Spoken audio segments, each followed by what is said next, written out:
Bismillahirrahmanirrahim.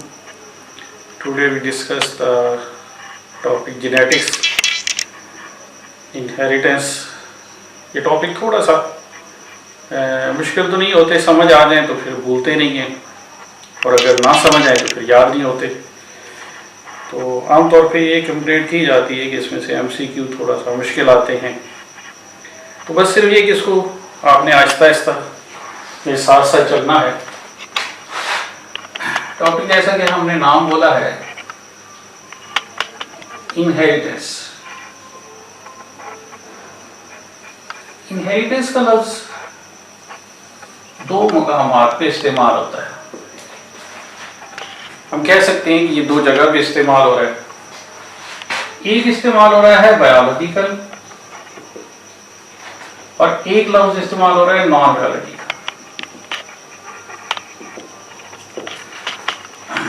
Non biological जैसे कि हम कहते हैं विरासत, कि वो प्रॉपर्टी जो पेरेंट्स से बच्चों में मुंतकिल होती है, ऑफस्प्रिंग्स में, किड्स में डिस्ट्रीब्यूट की जाती है, पहुंचा दी जाती है। लेकिन पेरेंट्स का माल जो है जो बच्चों तक मुंतकिल होता है वो इनहेरिटेंस के तौर पे इस्तेमाल होता है। बायोलॉजिकल भी कुछ रिलेटेड है कि वो कैरेक्टर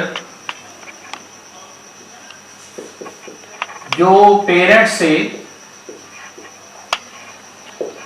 बच्चों में मुंतकिल होते हैं।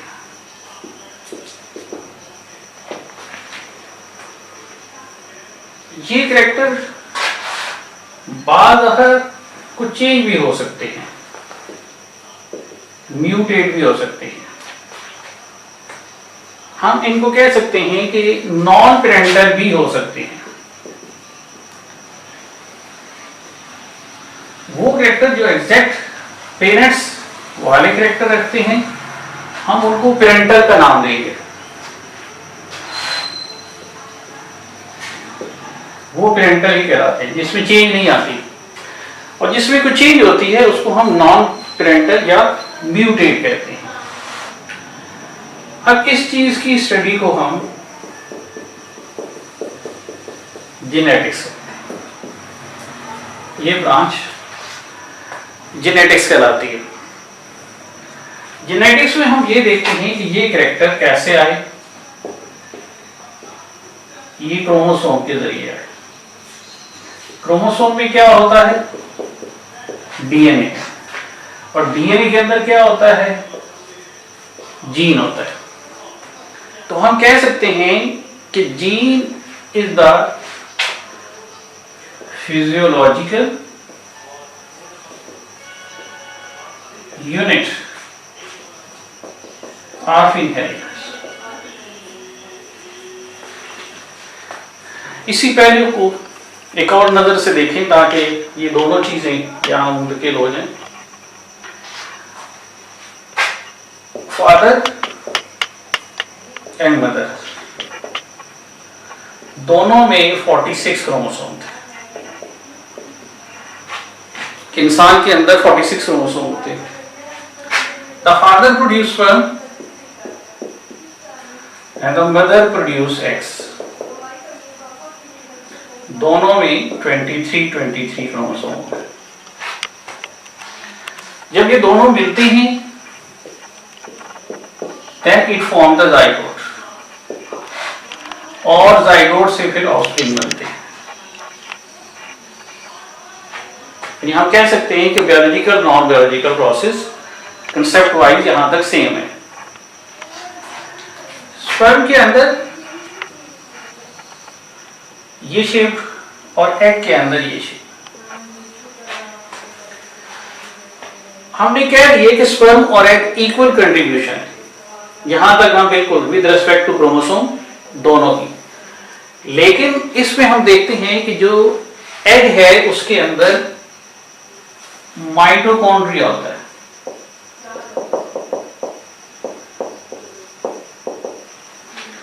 ये mitochondria with respect to energy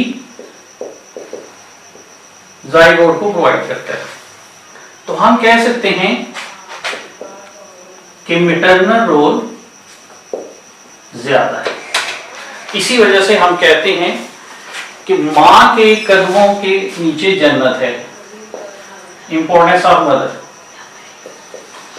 scientific proof of importance of mother, कि हमने सारी जिंदगी जो सांस लेना है, सारी जिंदगी जो काम करना है, हमारे जिस्म ने जो मूव करना है, पैदाइश से पहले से लेकर जाइगोट से लेकर even up to the death, जो हमने प्रोसेस करना है उसमें इस माइटोकॉन्ड्रिया का रोल है। और ये माइटोकॉन्ड्रिया सेल्फ रेप्लिकेट करते हैं और थ्रू लाइफ इंसान के अंदर रहता है, और इसी माइटोकॉन्ड्रिया से हम एटीपी हासिल करते रहते हैं। तो साइंटिफिकली ये प्रूव है कि अल्लाह ताला ने हमारे लिए माँ की अजमत रखी है, क्योंकि एग जो है उसका साइटोप्लाज्म भी ज्यादा होता है, उसके साइटोप्लाज्म का भी रोल है। इसके अंदर यौगिक कंसंट्रेशन भी ज्यादा होती है, माइटोकॉन्ड्रिया भी है, एटीपी भी है। तो हम कह सकते हैं कि स्पर्म की बनिस्बत एग का इसमें रोल ज्यादा होता है। अब देखा जाए तो स्पर्म हो या एग हो, इसके अंदर जस्ट हम कह देते हैं ये क्रोमोसोम है, ये क्रोमोसोम है। ऑब्जेक्टिव पॉइंट ऑफ व्यू से the chromosome have no membrane, it is a non membranous structure. Just हम कह सकते हैं कि जस्ट एक नेटवर्क सा है। अगर आप थोड़ा सा इसको फोकस करेंगे, क्रोमोसोम तो नहीं है लेकिन जस्ट हम कह सकते हैं एक मॉडल सा है। ये पाकिस्तानी क्रोमोसोम है जो तारों का बना हुआ है। क्रोमोसोम के अंदर इस किस्म का स्ट्रक्चर, जस्ट हम ये देख रहे हैं, ये क्रोमोसोम के स्ट्रक्चर इसके अंदर आते हैं। ये क्रोमैटिन मटेरियल है, ये सेंट्रोमियर है, ये बेसिकली न्यूक्लियोसोम है।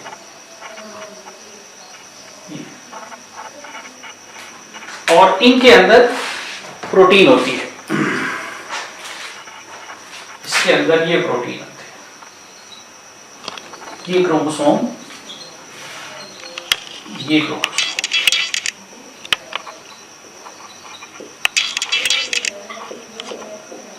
ये क्रोमोसोम का स्ट्रक्चर, और ये सेंट्रोमियर। हम चूंकि इस रास्ते से गुजर के जाना है, हमने क्रोमोसोम से, डीएनए से, जीन से, हमारे आगे सारे टॉपिक इससे कोरिलेट करते हैं, इसलिए इन चीजों का कंसेप्ट जरूरी है। तो फिर देखें, ये पहला लफ्ज हम कह सकते हैं ये क्रोमोसोम है। साइंटिफिक टर्म इस जीवन में जो इस्तेमाल होगी। तो क्रोमोसोम क्या होते हैं? थ्रेड लाइक स्ट्रक्चर होते हैं। कहाँ होते हैं? न्यूक्लियस में होते हैं, हर सेल में होते हैं। जाइगोट में तो डबल होंगे क्रोमोसोम 46 लाइक देयर पेरेंट्स। और यही पूरे तमाम कैरेक्टर, चाहे पेरेंटल हो या नॉन पेरेंटल हो, उनको ये क्रोमोसोम ही कंट्रोल करेंगे। ये इसका रॉड लाइक स्ट्रक्चर है। फिर याद करें, इसके इर्द गिर्द कोई मेम्ब्रेन नहीं है। It is a non membranes, it is a non membranes organelle chromosome. Yes, ये ऑर्गेनेली है, इसका अपना ही काम है। ये जो रॉड लाइक स्ट्रक्चर है, दैट इज कॉल्ड क्रोमैटिड। ये इसका क्रोमैटिड है। ये इसका सेंट्रोमियर है, ये इसका सेंट्रोमियर है, और ये इसका न्यूक्लियोसोम, ये इसका न्यूक्लियोसोम। तो अब हम इसी डायरेक्शन को आगे लेके चलेंगे। इनहेरिटेंस में, बायोलॉजिकल इनहेरिटेंस में क्रोमोसोम से हमने सफर आगे की तरफ अब हमने तय करना है। इस चीज को फिर थोड़ा सा रिवाइज कर लें। ये क्रोमोसोम था, ये इसका सेंट्रोमियर, ये स्ट्रक्चर न्यूक्लियोसोम, जस्ट ये क्रोमैटिन मटेरियल। एक दफा फिर अगर हम थोड़ा सा देखें, इससे क्रोमोसोम बना होता है।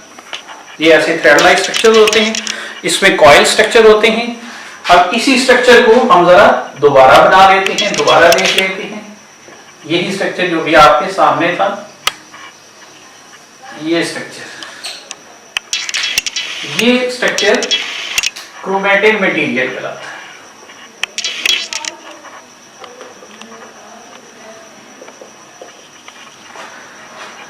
Number one, chromosome. The chromosome contain chromatid, that is rod-like structure. The chromatid composed of centromere. अभी हमारी स्टेटमेंट बनती जा रही है। इस सेंट्रोमियर के वंस अगेन क्रोमोसोम, क्रोमैटिड और क्रोमैटिड मटेरियल, और क्रोमैटिड मटेरियल के अंदर ये स्ट्रक्चर नंबर 4 हमारा कहलाएगा न्यूक्लियोसोम। न्यूक्लियोसोम के अंदर जो ग्रीन कलर में हमने बनाई है ये प्रोटीन होती है। 1 2 3 4 5 6 7 8 like this one. These are the protein. इनको हम नाम देंगे हिस्टोन, ऑक्टेवियर, और इसके अंदर ये जो स्ट्रक्चर है ये हमारा डीएनए स्ट्रक्चर कहलाएगा, जो हमारा पॉइंट नंबर 5 होगा। Once again repeat, the chromosome, rod like structure, chromatid, network structure, chromatid material, एक नेट से बना होता है, इसके अंदर कॉइल स्ट्रक्चर होते हैं, इनको हम कहते हैं न्यूक्लियोसोम। अब हम कह सकते हैं कि न्यूक्लियोसोम के अंदर दो चीजें हैं, 2 टर्न ऑफ डीएनए, ये 2 टर्न ऑफ डीएनए। आगे चल के हम पढ़ेंगे कि इस डीएनए के अंदर न्यूक्लियोटाइड होंगे, तो round about 250 nucleotide in each. तो अगर हम डीएनए को देखें तो ये डीएनए बाहर तो ऐसे लग रहा है कि ये एक रॉड लाइक स्ट्रक्चर है, जब हमने इसको मैग्नीफाई किया है तो ये एक डबल स्ट्रक्चर है, और जब हमने इसको थोड़ा सा और सीधा किया है तो ये इस तरह स्ट्रक्चर नजर आएगा। That is a DNA. तो DNA, let me suppose this one, ये देखिए पाकिस्तानी क्रोमोसोम इस किस्म का बना हुआ है, इसके अंदर ये डीएनए जस्ट इस फॉर्म में होगा। अगर आपको ये कॉइल नजर आए तो ये कॉइल आपको इस फॉर्म में नजर आएगा, जस्ट बेंड। ये डीएनए की ये कॉइल स्ट्रक्चर है जो हम थोड़ा सा इधर जाहिर करेंगे। ये हमारा पॉइंट नंबर 5, ये एक स्ट्रैंड है, एक rod like structure like this one, ये हमने उसका एक हिस्सा बनाया, ये एक, इसको हम स्ट्रैंड कहेंगे,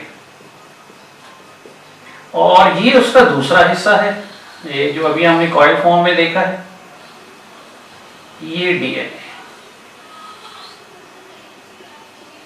ये डीएनए हो गया, और ये इसके अंदर 1 2 3 4 5, बेसिकली ये पूरा एक कॉइल कहलाता है, ये किसका पूरा एक कॉइल कहलाता है। और अगर हम इसी को ओपन करके देख लेंगे ये, तो ये बिल्कुल ये स्ट्रक्चर बन जाएगा। ये ये स्ट्रक्चर, इसी का हमने छोटा सा हिस्सा यहां से लेके यहां तक हिस्सा ही हमने काट लिया, इसको हम कहते हैं strand.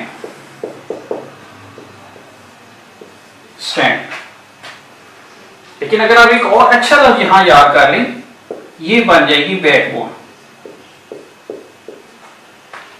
Each DNA have 2 backbone, एक ये बैकबोन है उसकी और एक ये बैकबोन है।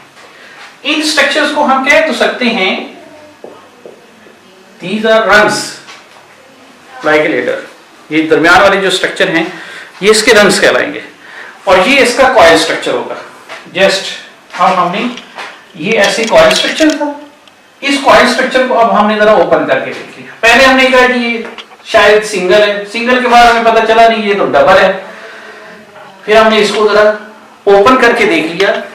अब जो हम कहते हैं कि न्यूक्लियोटाइड, वो ये इसके छोटे से सेगमेंट्स को देखें, ये एक हिस्सा जो होगा, इतना हिस्सा जो होगा, ये इसके न्यूक्लियोटाइड होंगे जो आपस में जुड़े हुए होंगे, ये इसके न्यूक्लियोटाइड। इतने हिस्से के अंदर हम देखते हैं ये हिस्सा एक न्यूक्लियोटाइड, इतने हिस्से में एक न्यूक्लियोटाइड, और ये उसका दूसरा हिस्सा है, ये उसका न्यूक्लियोटाइड है।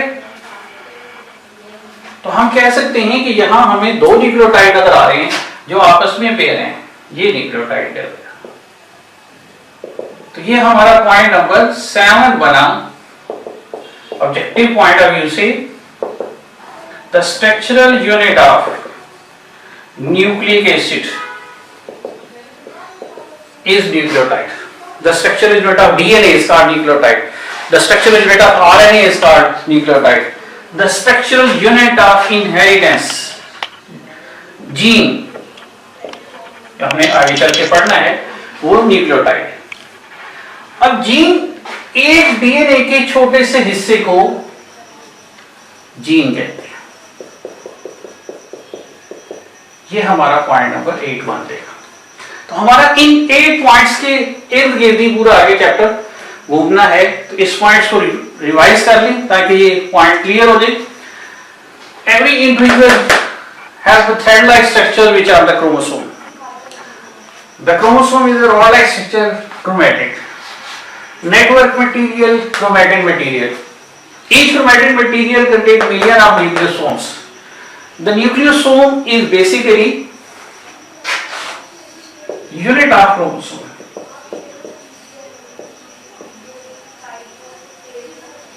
It is the unit of structural unit.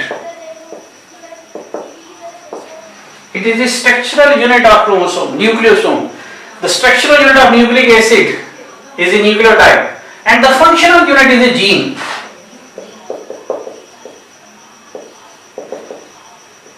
Gene is a functional unit.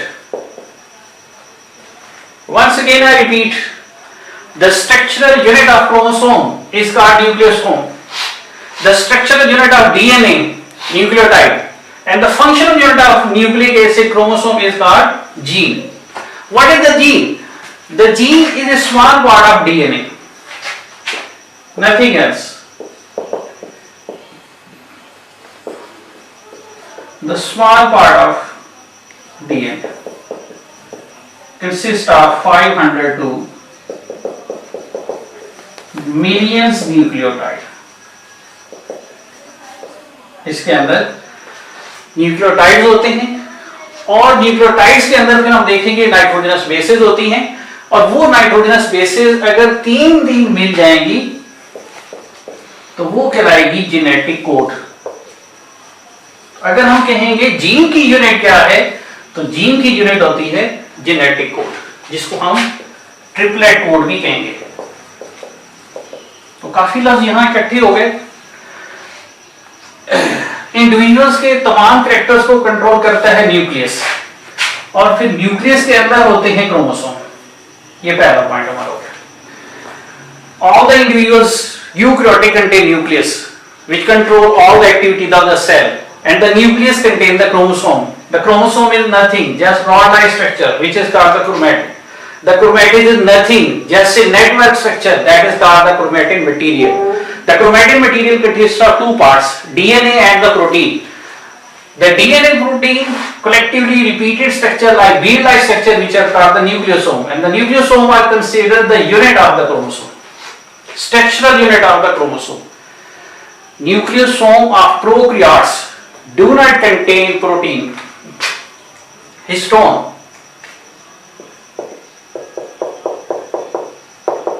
Not in prokaryotes.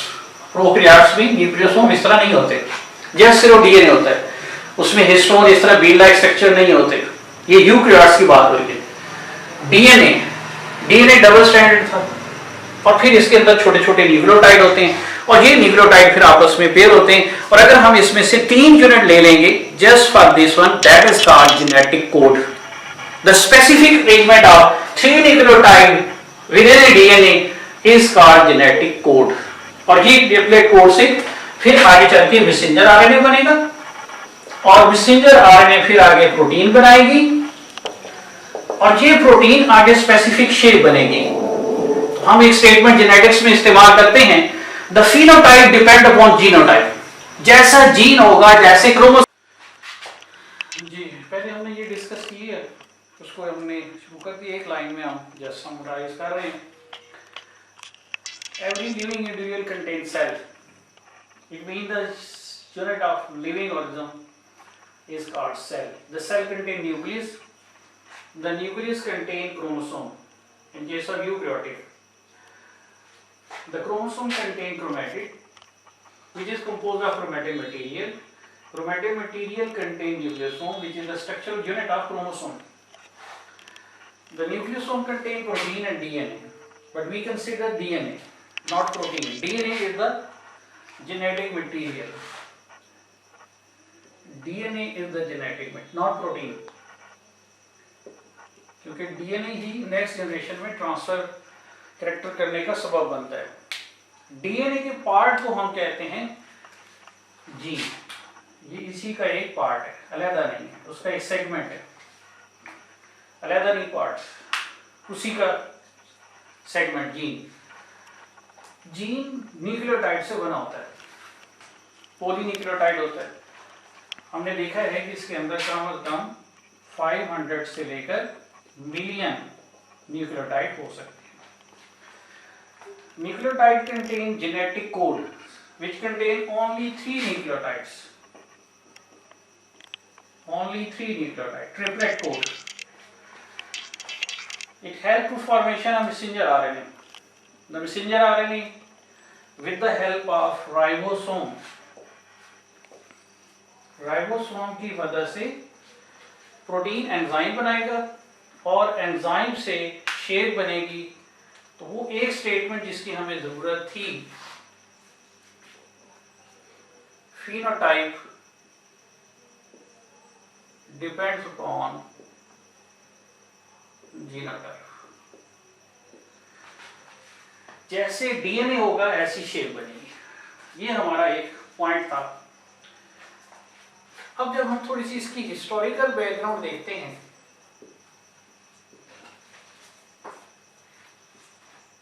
Historical background में हम मेंडल की बात करेंगे। सबसे पहले मेंडल ने 1865 में कुछ इसके बारे में स्टडी किया था। Mendel is called father of genetics, father of genetics.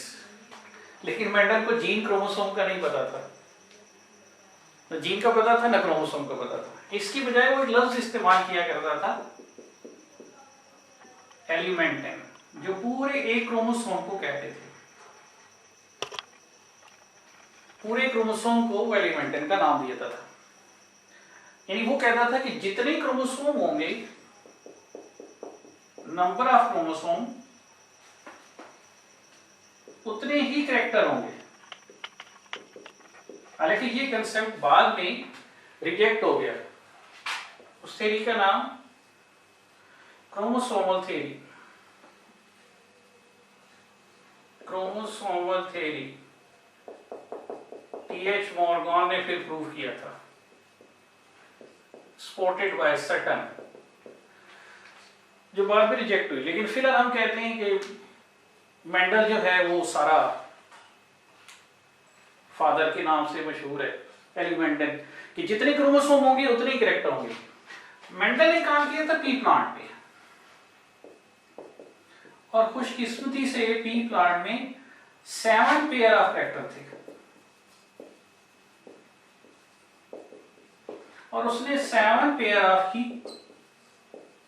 Chromosome देखे थे। यानी कैरेक्टर भी 14, क्रोमोसोम भी 14। लेकिन बाद में पता चला कि ये सारे के सारे कैरेक्टर तो 4 क्रोमोसोम पे मौजूद हैं। फिर यहाँ दोबारा बात आ जाती है कि मेंडल ने स्टडी किया था पी प्लांट पे। अब वो पी प्लांट के बारे में कहते हैं कि 7 पेयर ऑफ कैरेक्टर्स हैं, और पी प्लांट में 7 पेयर ऑफ क्रोमोसोम भी हैं, कंट्रास्टिंग कैरेक्टर। बाद में डिस्कवर हुआ कि ये 7 कैरेक्टर जो हैं ये सिर्फ 4 क्रोमोसोम पर हैं। ये तो बाद की डिस्कवरी थी, 10-12 साल के बाद। लेकिन चले हम कह सकते हैं कि मेंडल ने इसको स्टडी किया था। तो मेंडल एलिमेंटन का जो लफ्ज है ये क्रोमोसोम के साथ साथ हम कह सकते हैं जीन के लिए इस्तेमाल कर रहा है, लेकिन उसको जीन और क्रोमोसोम का कंसेप्ट नहीं था। तो हमारा जो पहला यहाँ से पॉइंट वादे हुआ कि हमने जीन को लेके आगे चलना है। तो gene the small part of DNA which control all function of the body. Gene से हम आगाज करेंगे अपनी डिस्कशन का और फिर हम आहिस्ता आहिस्ता आगे की तरफ चले जाएंगे। क्रोमोसोम का स्मॉल सेगमेंट, डीएनए का small segment, that is A gene. Late me suppose हम इसको ए से भी जाहिर कर सकते हैं। हो सकता है कई और जीन होते हैं, मिलियन ऑफ जीन होते हैं, तो हम इसको बी से जाहिर कर सकते हैं। अब क्रोमोसोम डिप्लॉइड होते हैं in case of eukaryotes. Eukaryotic organism के अंदर डिप्लॉइड कंडीशन होती है, डबल नंबर ऑफ क्रोमोसोम होते हैं। अगर हम एक क्रोमोसोम को इस तरीके से जाहिर करते हैं तो इस जैसा एक और क्रोमोसोम भी यूकैरियोट्स के अंदर मौजूद होगा, यानी पेयर की फॉर्म में। तो अब हम इस पेयर को कहेंगे होमोलोगस, उसी जैसा, उसका साथ। जैसे हम कह सकते हैं ये दो मार्कर अक्सर हम साथ साथ रखते हैं, रेड और ग्रीन, ये दोनों आपस में होमोलोगस होंगे। तो चलिए हम कह सकते हैं एक दूसरा भी होमोलोगस है हमारे पास। तो हमारे पास इस वक्त दो होमोलोगस हैं। अब जहां इसकी कैप है वहीं इसकी कैप है। ये नहीं मैं कह सकता कि जहां इसकी कैप होगी वहां कोई और चीज होगी। तो जो एक जीन है जो हमने यहां जाहिर किया, लेट मी सपोज ए, इसी जैसा इसके ऊपर भी हो सकता है या इसी के ऊपर इस जैसा भी हो सकता है, थोड़ा सा वेरिएबल भी हो सकता है, थोड़ा सा उसकी शेप चेंज भी हो सकती है। जैसे कि देखिए अगर हम कंसिडर कर लें कि ये दो क्रोमोसोम आपस में होमोलोगस है दोनों के ऊपर कैप, लेकिन इसकी कैप की जो शेप है इसकी कैप की शेप से थोड़ा सा डिफरेंट है।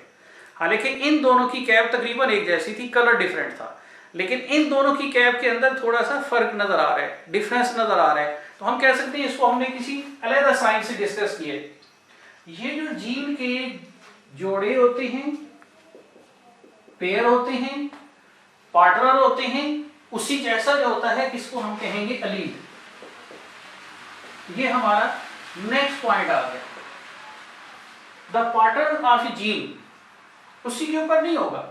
अगर एक स्टेप और पीछे जाएं तो मियोसिस के दौरान, माइटोसिस के दौरान क्रोमोसोम रेप्लिकेट होते हैं, डुप्लीकेट होते हैं। ये दोनों आपस में अलील नहीं कहलाएंगे, ये दोनों आपस में अलील कहलाएंगे। ये दोनों आपस में सिस्टर क्रोमेटिड कहलाते हैं।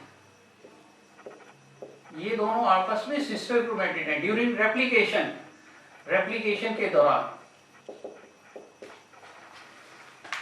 एक और छोटी सी मिसाल हम ले लेते हैं।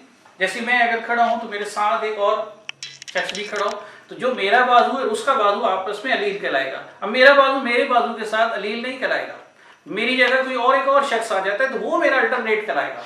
तो alternative form of a gene is called allele, the partner of a gene is called allele. लेकिन अलील की एक शर्त ये होती है कि अलील होमोलोगस पे होता है, सिस्टर पे नहीं। सिस्टर क्रोमेटिड के ये उसकी रेप्लिका फॉर्म कहलाती है। ये दोनों आपस में अलील नहीं है, ये दोनों आपस में अलील हैं, ये दोनों आपस में अलील नहीं है, ये दोनों आपस में अलील हैं। अलील दोनों एक जैसे भी हो सकते हैं, ये दोनों नहीं, वो तो उसी की रेप्लिकेटेड फॉर्म है। कभी भी रेप्लिकेशन के दौरान मैं ऐसे नहीं लिख सकूंगा, हाँ म्यूटेशन हो सकती है लेकिन सिस्टर के दौरान नहीं लिख सकूंगा एक्सेप्ट क्रॉसिंग ओवर। इसको मैं ए कैपिटल ही लिखूंगा। इसको देखिए मैंने बी के साथ बी स्मॉल लिख लिया, ये दोनों आपस में अलील हैं। तो हम कह सकते हैं होमोलोगस क्रोमोसोम पे जो किसी जीन का पार्टनर होगा वो उसका अलील कहलाएगा। ये हमारा नेक्स्ट पॉइंट बन जाएगा।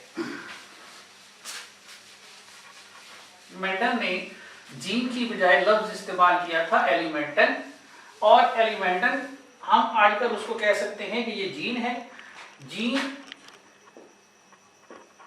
Small part of DNA. लेकिन हर पार्ट को हम जीन कह सकते हैं नहीं। विच कोरिलेट विद स्पेसिफिक फंक्शन, जिस जिसका ताल्लुक किसी न किसी काम से होगा तो अब हम उसको कहेंगे gene.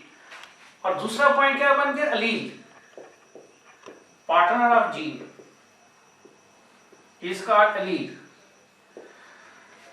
Alternative form of gene,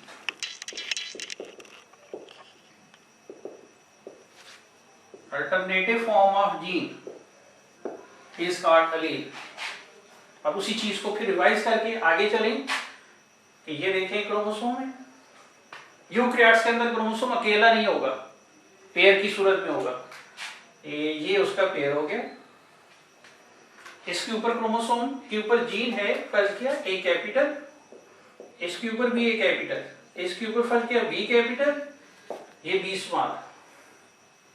जब भी डिवीजन होती है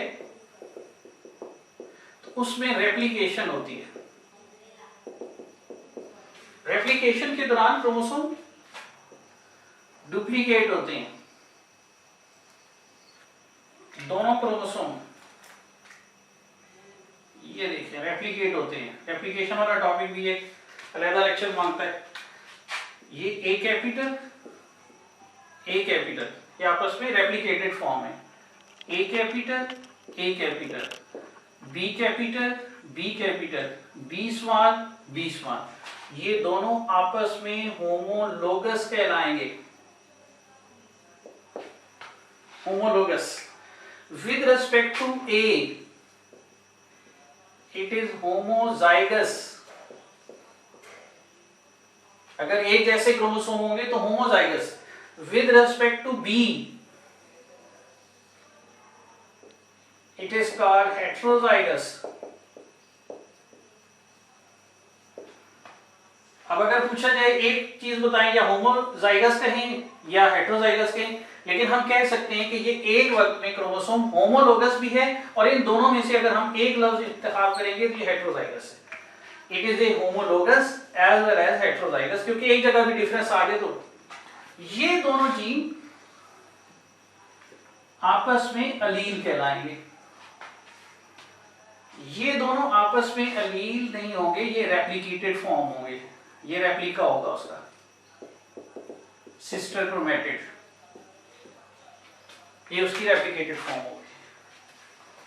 अब ये चीज तुम्हारी कंप्लीट होगी। हर इंडिविजुअल में क्रोमोसोम पेयर फॉर्म में होते हैं।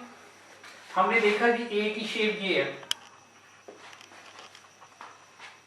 हो सकता है किसी और इंडिविजुअल के अंदर ये शेप हो, तो हम कह सकते हैं कि यहां हमने ए की दो शेप देखी है, एक ए कैपिटल और ए, इसको अब हम नाम देंगे gene pool. Gene pool total यहां इंडिविजुअल कितने हैं, 2। इनके क्रोमोसोम टोटल कितने हैं, डिप्लॉइड 4। Types of jeans 2। तो इसका जीन पूल 2 मेंबर्स पर मुश्तमिल होगा, 4 नहीं होगा। इसके जीन पूल की तादाद 2 होगी। लेट मी सपोज इसी जैसी कोई एक और फैमिली है, उसमें ये भी हो सकते हैं, ये भी हो सकते हैं, ये भी हो सकते हैं, और अगर हम थोड़ा सा वेरिएबल कर लें ये भी हो सकता है।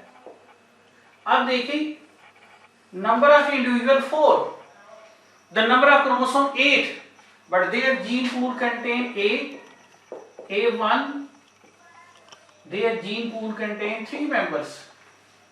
इसके जीन पूल के 3 जीन अल्टरनेटिव फॉर्म होंगी। ए कैपिटल, जैसे हम मैथ में ICF या उसका एक ले लेते हैं, कॉमन फैक्टर ले लेते हैं। अब देखिए इन 2 में से हमने एक लिया, बल्कि इन तीनों में से हमने एक कैपिटल ले लिया, बल्कि इसमें से भी हमने देखें 1 2 3 4 में से हमने एक ले लिया, इन तीनों में से हमने एक लिया, सिलेक्ट किया। All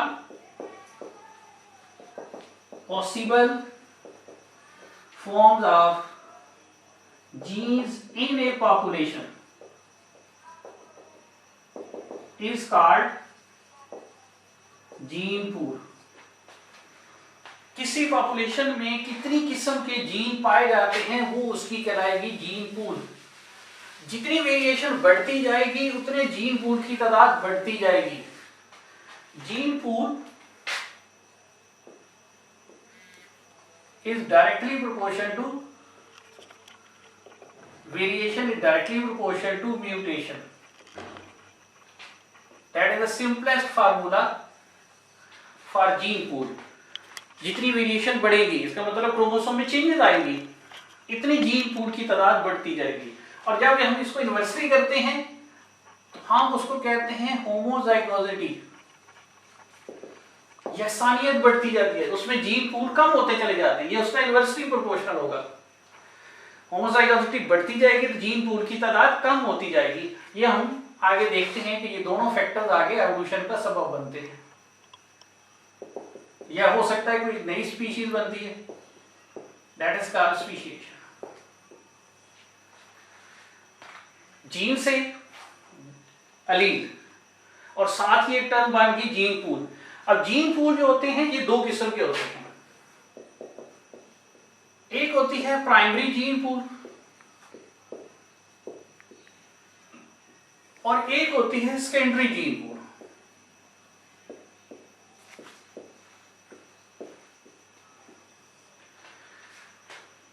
The gene pool of a single population, ये ज्यादातर कहलाती है इंट्रा पॉपुलेशन।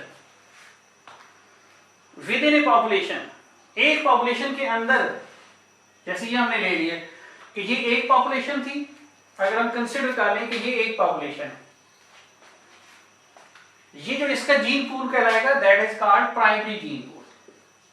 इसी तरह ये पॉपुलेशन इसका जो अपना कहलाएगा ये कहलाएगा सिंपल प्राइमरी जीन पूल। और अगर हम कहें इंटर पॉपुलेशन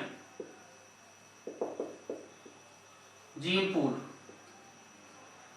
तो वो कहलाएगा secondary gene pool. That means suppose in दो पॉपुलेशंस का आपस में अगर हम जीन पूल लेंगे तो वो इंटर पॉपुलेशन कहलाएगा। The gene pool of two related different नहीं होगी, these are the related population, there is a variation these two population. इसमें हमने एक कैपिटल के साथ साथ एक फिगर और देखा है, वहां नहीं था। इसका मतलब ये दो पॉपुलेशन हैं लेकिन एक स्पीशीज है, ये एक स्पीशीज से है, इसका आपस में इंटर पॉपुलेशन होगा तो वो सेकेंडरी जीन पूल कहलाएगा, और अगर विद इन पॉपुलेशन होगा तो वो इंट्रा होगा। तो बहरहाल हम कह सकते हैं कि जीन पूल का भी इसमें अमल दखल होगा जेनेटिक्स में। तो जेनेटिक्स में हम कह सकते हैं, तो पहले हमने इसमें जो चीज सबसे ज्यादा याद रखने वाली बात है आगे चल के वो जीन के साथ याद रखना है अलील, और अलील की वो शर्त याद रखनी है होमोलोगस, और उसके साथ अब हमने याद रखना है जीन पूल। ये एक पोर्शन बनता है। इसको यहीं से स्टार्ट करोगे? मैं कर दूँ, शुरू से अब स्टार्ट होगी। ठीक है, तो मेरी फिर कैंसिल हो जाएगी। मेंडल ने 1865 में जो मटर वाली रिसर्च पेश की थी उसमें यही था कि 7 पेयर ऑफ कैरेक्टर्स, और खुशकिस्मती से 7 पेयर ऑफ क्रोमोसोम, लेकिन वो पहले 4 पे थे, ये बाद में पता चला। तो हम इसमें कह सकते हैं कि एक कैरेक्टर हम ले लेते हैं इन 7 पेयर में से, जबकि इसमें से देखिए अगर गौर करेंगे तो सीड कलर जो है येलो और ग्रीन, जिसमें से येलो डोमिनेट है। एक और कंफ्यूजिंग चीज ये होती है कि पॉट कलर ग्रीन और येलो, इसमें ग्रीन डोमिनेट है। बाद में हम लिख देते हैं कि एक डोमिनेट है जो ज्यादा अपने आप को जाहिर करता है, जिसको कैपिटल लेटर में जाहिर करते हैं वो डोमिनेट होता है, और जिसको स्मॉल लेटर में जाहिर करेंगे वो रिसेसिव होगा। यहाँ येलो डोमिनेट है सीड में और पॉट में ग्रीन डोमिनेट है, लेकिन उसमें से जो पहला सबसे पहला मेंबर था जो टॉल और ड्वार्फ जिसपे स्टडी की गई, तो हमने कहा था ये ट्रू ब्रीडर दी है उसने। ट्रू ब्रीडर क्या होती है? which produce same types of offspring generation after generation, जिसको उर्दू में आमतौर पे हम कह सकते हैं खालिसुन नस्ल। आमतौर पे ये देहाती लोग इस्तेमाल करते हैं, ये घोड़ा बड़ा खालिसुन नस्ल है, ये फलान जानवर बड़ा खालिसुन नस्ल है, जिसकी जनरेशन आफ्टर जनरेशन एक ही रेस रहती है, हम उसको ट्रू ब्रीडर कहते हैं। इसके लिए हम लोग इस्तेमाल करेंगे homozygous. All homozygous are true breeder, all true breeder are homozygous. तो हमने एक टाल और दूसरा लिया ड्वार्फ। तो टाल के अंदर क्या थे? दोनों टी कैपिटल, तो यही मेंडल ने पहला पॉइंट लिया था, every individual contain double set of chromosome, every individual contain double set of chromosome. और हमने जब यहां से स्टार्ट किया था तो वहां से कहा था man also contain double set of chromosome 46 and their gametes contain half, one set from each one. इन दोनों में से एक इसमें आएगा, क्योंकि मियोसिस होती है, मियोसिस के बाद क्रोमोसोम आधे रह जाते हैं। तो आमतौर पे हम प्लांट्स में भी गैमीट लिख देते हैं, लेकिन प्लांट्स में हमने पढ़ा हुआ है कि प्लांट्स में मियोसिस से स्पोर बनते हैं और स्पोर आगे फिर गैमीटोफाइट में, और गैमीटोफाइट आगे गैमीट्स बनाते हैं। तो चलिए हम कह सकते हैं कि इसने स्पोर बनाए या गैमीट बनाए, इस गैमीट आपस में कंबाइन किया, तो पहली जनरेशन पेरेंट्स से बनती है वो F1 कहलाती है। There is a link between parents and offspring, तो पेरेंट्स और बच्चों के दरमियान जो फिजिकल लिंक है वो गैमीट्स होते हैं। अब इनकी हम कहलाएंगे सेल्फ क्रॉस। F1 के साथ जो क्रॉस होता है वो सेल्फ क्रॉस कहलाता है। इंटर ये या intra offspring, within offspring जो क्रॉस है that is called self cross. यहां फिर देखिए इसके गैमीट्स बनेंगे, they also have the diploid number of chromosome. फिर इसको इसी तरह डिवाइड करने, सेपरेट करने मियोसिस के जरिए, वही प्रोसेस जो हमने वहां पढ़ा। They retain the number of chromosome like this one, capital T capital T, capital T small T, capital T small T और capital T small T. All these are tall, ये सारे के सारे टॉल होंगे, लेकिन उसमें से एक शॉर्ट बनेगा। ये तीनों के तीनों टॉल है और एक इसमें से शॉर्ट है। इसी को जब हम डिटेल में देखते हैं, it is a tall but homozygous, homozygous like parents, one parents. It is also tall, but this one heterozygous, ये जनरेशन जो थी, the heterozygous also called hybrid, it is a heterozygous like F1, मैं कह सकता हूं like F1, ये मैं कह सकता हूं like P1।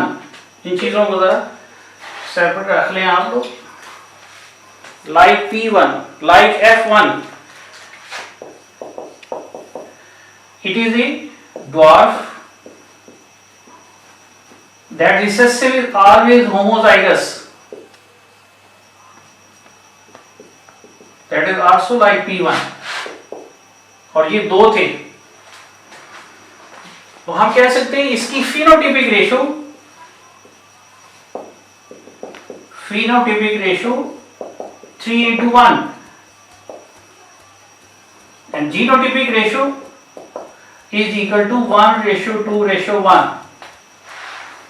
अगर हम इसको एक और जाविये से देखें तो ये जो कैपिटल टी है इन तीन में से एक बनता है, या अगर हम देखें तो बाद दफा 1/4, क्योंकि जब हम इसकी आगे F3 जनरेशन करेंगे तो F3 जनरेशन में फर्दर हमें टेस्ट क्रॉस से, टेस्ट क्रॉस क्या होता है जिसको रिसेसिव के साथ क्रॉस करने से पता चलता है। तो कैपिटल टी के लिए 1/3 भी लफ्ज इस्तेमाल होगा, 1/3 इन तीन में से एक, और बाद दफा लफ्ज इस्तेमाल होता है 1/4, तो इन चारों में से एक। अब कैपिटल टी स्मॉल टी दो हैं, इसके लिए 2/3 का लफ्ज भी इस्तेमाल होगा, इनके लिए 2/4 का भी इस्तेमाल होगा। 2/4 को कैंसिल करके 1/2 भी लिखा होता है। तो ये देख लिया जाता है फिर रेफरेंस किस बात कर रहे हैं। 2/3 इन तीनों में से दो ऐसे हैं, 2/4 इन चारों में से दो ऐसे हैं, और स्मॉल टी इसको तो 1/4 ही लिखेंगे कि ये चारों में से एक रिसेसिव है, ये ड्वार्फ। तो अगर हम इसको फोकस करें, ये बाकी सारे कैरेक्टर के रिजल्ट भी इसी से लिए जा सकते हैं। ये देखिए हमने एक के लिए लिया है, टाल के लिए कैरेक्टर, तो बाकी का भी इसी तरह हो सकता है, राउंड के लिए भी हो सकता है और येलो के लिए भी हो सकता है। तो बजाय इसके कि हम इसको अलग-अलग डिस्कस करें, एक एग्जांपल को डिटेल में डिस्कस कर लेते हैं और सिर्फ फिगर चेंज होते जाएंगे कि अगर हम आर कैपिटल लगा लेंगे तो ये राउंड बन जाएगा, आर स्मॉल लगा लेंगे तो रिंकल बन जाएगा। तो ये हमारी दूसरी एग्जांपल बिल्कुल इसी पैटर्न पे सेम रिजल्ट के साथ हासिल हो जाएगी। इसी तरह अगर हम कलर की बात कर लेंगे तो येलो और ग्रीन, लेकिन याद रखने येलो दो जगह पे इस्तेमाल होता है। सीड कलर में येलो डोमिनेंट है, जबकि पॉट कलर में येलो रिसेसिव है। तो आमतौर पे सीड कलर का फिगर इस्तेमाल होता है, तो ये मिक्स नहीं होने चाहिए। Yellow in case of seed colour is dominant, but in case of pot colour it is recessive. तो येलो डोमिनेंट की सूरत में, इस सूरत में जब ये लिखा जाता है डोमिनेंट, तो ये कलर के लिए इस्तेमाल होता है, सीड कलर के लिए, और ये इस्तेमाल होगा ग्रीन। तो ये हमारी दूसरी एग्जांपल बन सकती है। तो इन तीनों एग्जांपल में हमने इस नतीजे पे पहुंचे, every individual contain double number of chromosome, every individual contain double set of chromosome. By means of meiosis, these are differentiated, these are segregated. तो इसी वजह से तो हम इसको law of segregation कहते हैं कि these chromosome are segregated to form the gametes and each gamete have one set, इन दोनों पेयर में से एक होगा। और जब दोबारा ये मिलेंगे तो इंडिविजुअल के अंदर, ऑफस्प्रिंग के अंदर, जैसे ये F1 है, F1 के अंदर भी इसी तरह, और आगे देखिए ये F2 है, F2 हो या F1 हो, दोनों में सेम पैटर्न चल रहा है कि ये दोनों मिलेंगे तो जो बनेंगे उसके अंदर क्रोमोसोम की तादाद दोबारा कांस्टेंट होगी। तो ये एक एग्जांपल थी, दूसरी एग्जांपल राउंड और थ्री, और इन तीनों को मिला के जब हम देखेंगे तो यही पहला लॉ कहलाता है, that is the first law of Mendel. It is also called law of segregation, it is also called law of dominance, क्योंकि यहां देखिए हमने डोमिनेंट कैरेक्टर जाहिर हुआ है। F1 में जो कैरेक्टर F1 में जाहिर हो जाता है वो डोमिनेट होता है, इसी को लॉ ऑफ डोमिनेंस कहते हैं। It is also called law of purity of gametes, कि हर गैमीट्स के अंदर प्योर वही चीज होगी, वही क्रोमोसोम होंगे जो पेरेंट्स में होंगे। It is called purity of gametes, law of dominance, purity of gamete, law of segregation. और मोनोहाइब्रिड, यहां देखिए ये जो हाइब्रिड बना है ये मोनोहाइब्रिड है, सिंगल हाइब्रिड, इसके लिए हम लोग इस्तेमाल करेंगे मोनोहाइब्रिड। तो मोनोहाइब्रिड भी यही होगा। अब इसमें छोटी सी चीज जिसकी हमें जरूरत पड़ेगी वो है टेस्ट क्रॉस। टेस्ट क्रॉस किसी भी इंडिविजुअल को अपने जैसे कैरेक्टर रिसेसिव के साथ क्रॉस कराने को हम टेस्ट क्रॉस कहते हैं। जैसे अभी हम आगे चल के देखेंगे कि कैपिटल टी है, कैपिटल टी, इसको क्रॉस करा दें स्मॉल टी के साथ, ये टेस्ट क्रॉस कराएगा। कैपिटल टी स्मॉल टी है, इसको क्रॉस करा दें स्मॉल टी के साथ, ये टेस्ट क्रॉस कराएगा। जहां अगर आप देखें कैपिटल आर को स्मॉल आर के साथ क्रॉस कर दें, ये टेस्ट क्रॉस कराएगा। कैपिटल आर को क्रॉस करा दें स्मॉल आर के साथ, ये टेस्ट क्रॉस कराएगा। कैपिटल वाई को स्मॉल वाई के साथ क्रॉस कर दें तो ये टेस्ट क्रॉस कराएगा। लेकिन अभी आप इसको इसके साथ क्रॉस कराएंगे तो ये टेस्ट क्रॉस नहीं कराएगा। अब टेस्ट क्रॉस किया क्यों जाता है? टेस्ट क्रॉस इसलिए किया जाता है कि किसी इंडिविजुअल के अंदर देखना कि either it is truly homozygous और हेटेरोजाइगस। इसके हम कह सकते हैं कि दो केसेस होती हैं, टेस्ट क्रॉस में दो केसेस होती हैं। That is a test cross case 1 and there is a case 2. If the individual is a homozygous and the second one is the heterozygous, दोनों में हमने क्रॉस कराना है इसके साथ, रिसेसिव के साथ।